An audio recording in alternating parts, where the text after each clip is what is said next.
Αυτό εδώ είναι το κόμικ μου. Μου αρέσει που το έκανα, μου αρέσει που είναι εδώ.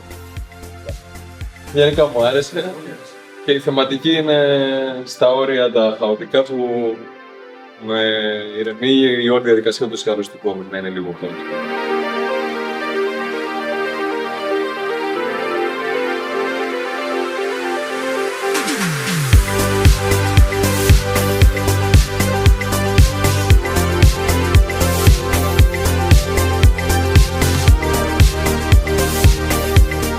Ευχαριστώ τον Κλεάνθη που μου έδωσε την ευκαιρία να δημιουργήσω ένα κόμικ φέτος που δεν το έχω ξανακάνει και πάντα τον ερωτευόμουν.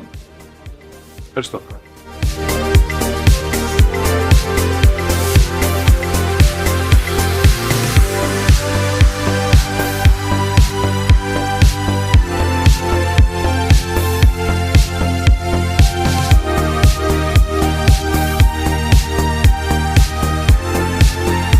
Επειδή ίδρωσα να το κάνω αυτό το κόμικ, είναι εμφανές. Δεν είναι ότι κουράστηκα να στήσω με την έκθεση, όχι, αλλά ελπίζω να εκτιμήσετε το γεγονός ότι έδωσα μέχρι και την ψυχή μου, οπότε απολαύστε το.